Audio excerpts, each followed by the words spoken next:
ఉద్యోగ భద్రత కల్పించాలని 2019 పీఆర్సీ అమలు చేయాలని 62 సంవత్సరాల పదవీ విరమణ వయస్సు జీవో ఇవ్వాలని రిటైర్ అయిన ఉద్యోగికి గ్రాట్యుటీ 20 లక్షలు ఇవ్వాలని 2019 తర్వాత జాయినింగ్ అయిన ఉద్యోగులను పర్మనెంట్ చేయాలని కోరుతూ ప్రాథమిక వ్యవసాయ పరపతి సహకార సంఘాల ఉద్యోగులు తమ సమస్యల పరిష్కారం కోసం రాష్ట్ర వ్యాప్త పిలుపులో భాగంగా సోమవారం జిల్లా కలెక్టర్ గారి కార్యాలయం ఎదుట శ్రీకాకుళం జిల్లా పిఏసిఎస్ ఉద్యోగుల యూనియన్ ఆధ్వర్యంలో ధర్నా నిర్వహించారు.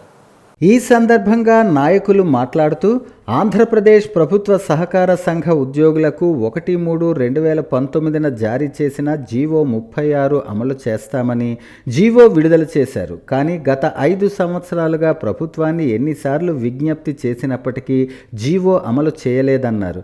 ఇప్పుడు జీవో ఇచ్చిన ప్రభుత్వమే వచ్చిందని మా సమస్యలు పరిష్కారం అవుతాయని ఎంతో ఆశపడి అధికారులకు సహకార శాఖ మంత్రి వర్యులు గౌరవనీయులు కింజరాపు అచ్చెన్నాయుడికి పలుమార్లు విజ్ఞప్తి చేశామన్నారు. మంత్రివర్యులు వెంటనే మీ హెచ్ఆర్ పాలసీ మీ సమస్యలు పరిష్కరిస్తామని చెప్పటం జరిగింది.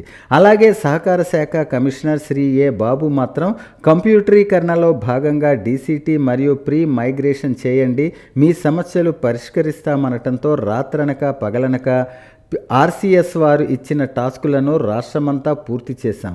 అయినప్పటికీ ఆర్సీఎస్ వారు ఇచ్చిన మాట నిలబెట్టుకోలేదన్నారు.